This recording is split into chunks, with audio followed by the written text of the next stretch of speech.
வீட்டு கணக்கை எழுதுறதுக்கு ஏதாவது ஆப் இருக்கா அப்படின்ட்டு நிறைய பேர் கேட்டுக்கிறாங்க. ஆனால் என்னை பொறுத்த வரைக்கும் ட்ரெடிஷ்னல் மெத்தட் தான் இதுக்கு வந்து யூஸ் ஆகும். ஸோ இந்த மாதிரி ஒரு அக்கௌண்ட்ஸ் ரெஜிஸ்டர் வாங்கிக்கிங்க.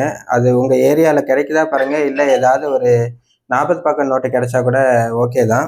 ஸோ இதில் நமக்கு குறிப்பாக இந்த மாதிரி பற்று வரவு பண்ணுறதுக்கு 2 காலம் இருக்கணும். இந்த மாதிரி பார்த்துக்குங்க.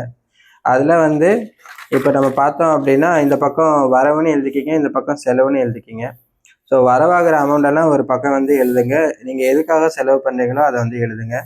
டெய்லி வந்து உங்கள் கையில் இருக்கிற க்ளோசிங் பேலன்ஸ் வந்து டேலி பண்ணிடுங்க.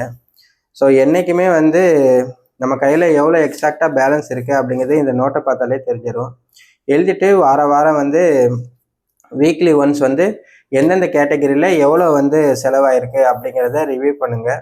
அதுக்கப்புறம் ஒவ்வொரு மாதம் முடிஞ்ச பிறகு ஒவ்வொரு மாதம் என்ன செலவாயிருக்கு அப்படிங்கிறத ரிவ்யூ பண்ணுங்கள். அதை கணக்கை வச்சுக்கிட்டு திரும்ப அடுத்த மாதத்துக்கு நீங்கள் வந்து பட்ஜெட் பிளான் பண்ணுங்கள்.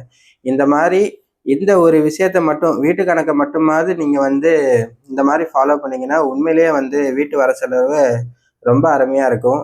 ஸோ நிறுவனங்களுக்கு வந்து நம்ம வந்து விதவிதமாக சாஃப்ட்வேர் வந்து சஜஸ்ட் பண்ணலாம். வீட்டு கணக்குக்கு வந்து என்றைக்குமே பழைய மெத்தட், இந்த எழுத்து முறை தான் மிகவும் சரியான மெத்தட். வேணுங்கிறவங்க இம்மிடியட்டாகவே இதை நீங்கள் உங்கள் வீட்டு அருகில் இருக்கிற கடையில் வந்து நோட்டை வாங்கி இம்ப்ளிமெண்ட் பண்ணிடலாம். தேங்க்யூ.